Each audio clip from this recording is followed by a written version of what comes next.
राघव और उसका परिवार एक नए शहर के पुराने घर में शिफ्ट हुए थे। रिया को स्टोर रूम में एक पुरानी गुड़िया मिलती है जिसके बाल सुनहरे और आंखें बिल्कुल असली लग रही थी।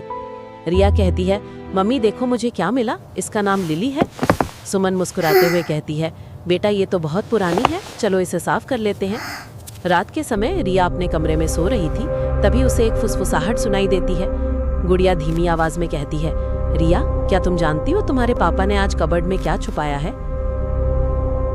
रिया डर कर उठ जाती है और देखती है कि लिली गुड़िया उसके तकिए के पास बैठी है। रिया डरते हुए पूछती है, लिली तुम बोल सकती हो? गुड़िया कहती है, मैं सब जानती हूँ रिया, तुम्हारे पापा ने तुमसे झूठ बोला था कि उन्होंने चॉकलेट नहीं ली, लेकिन उन्होंने किचन के ऊपर वाले डब्बे में छुपाई है।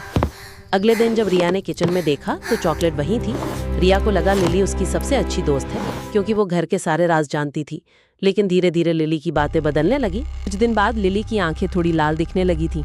गुड़िया कहती है, रिया तुम्हारी मम्मी तुमसे प्यार नहीं करती, आज वो तुम्हारे पापा से कह रही थी कि तुम्हें बोर्डिंग स्कूल भेज देना चाहिए। रिया रोते हुए कहती है, नहीं मम्मी ऐसा नहीं कर सकती।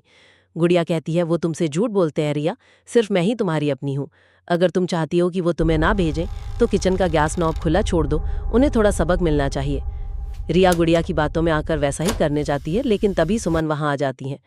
सुमन गुड़िया को रिया के हाथ से छीन लेती हैं और कहती हैं, रिया ये गुड़िया तुमसे गंदी बातें कर रही है, मैंने सुना इसे। रिया कहती है, लेकिन मम्मी लिली ने कहा आप मुझे निकाल रही हैं। सुमन कहती है, नहीं बेटा हम तो तुम्हारे बर्थडे सरप्राइज की बात कर रहे थे।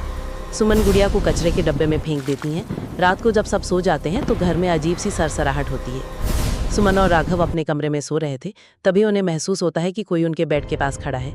लिली गुड़िया दिखाई देती है जिसके हाथ में एक पुरानी कैंची है। गुड़िया कहती है, मैंने कहा था ना रिया, मैं सारे राज जानती हूँ, और अब तुम्हारा सबसे बड़ा राज ये होगा कि तुम्हारे माता पिता रात को कहाँ गायब हो गए। स्क्रीन ब्लैकआउट हो जाती है और सिर्फ गुड़िया की जोर से हंसने की आवाज़